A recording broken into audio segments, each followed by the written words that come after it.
কাল ছিল সানডে, তাই সন্ধেবেলা বাড়িতে বসে থাকতে একদমই ইচ্ছা করছিল না। সানডে হলেই একটু ঘুরতে ইচ্ছা করে, তাই আমি, মা আর ডেজি তিনজনে মিলে চলে এসেছিলাম লেক মলে। এখানে এসে সবার প্রথমে ডেজি এই ললিপপটা কিনলো, তারপর আমরা চলে এলাম জুডিওতে। জুডিওতে বাচ্চাদের কালেকশন আমার মোটামুটি ঠিকঠাকই লাগে, আর আজ বিলিং কাউন্টারটা তুলনামূলকভাবে ফাঁকাই ছিল, তাই আমরা তাড়াতাড়ি বিল করে ঢুকলাম হচ্ছে রিলায়েন্স মার্টে। এখানে এসে মা লেগিংস দেখছিল, কারণ মার লেগিংস নেওয়ার ছিল। আর জানো তো, বাচ্চাদের নিয়ে শপিং করতে গেলে এই একটা প্রবলেম, মন দিয়ে কিছু দেখাই যায় না। তো যাই হোক, তাড়াহুড়ো করেই আমরা অনেক কিছুই বেশ শপিং করে নিয়েছি। আর দেখো, শুধু শপিং করলেই তো হবে না, খাওয়া দাওয়া করতে হবে। আমাদের বেশ খিদেও পেয়ে গেছিল।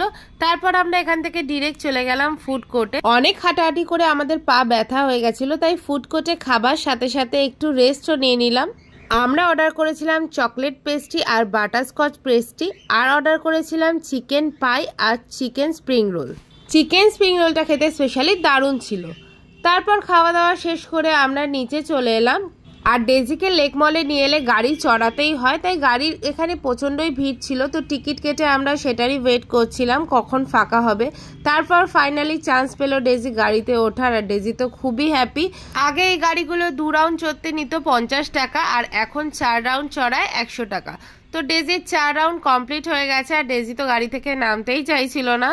আমি যখনই লেক মলে আসি না কেন, এখান থেকে বাড়ির জন্য একটা আমলকি ড্রাই রোস্ট পাওয়া যায়, সেটা নিয়ে যাই, আর একটা পান মশলা নিয়ে যায়। আর ডেজি দেখো এখান থেকে মার্শমেলো আর এই ললিপপটা নিয়ে নিল। ডেজিকে নিয়ে বেরোলে খুব একটা আইসক্রিম খাওয়া হয় না, কারণ ও আইসক্রিম খেতে চাইবে, আর ওকে আমরা আইসক্রিমটা দিই না, অ্যাভয়েডই করি।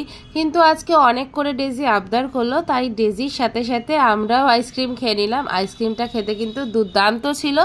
তো আজকে মিনি ব্লগটা এইটুকুই। আই হোপ তোমাদের ভালো লেগেছে। যদি ভালো লেগে থাকে তাহলে প্লিজ লাইক করে দিও, আর কমেন্ট করে জানিও কেমন লাগলো। তো এখনকার মতো টাটা।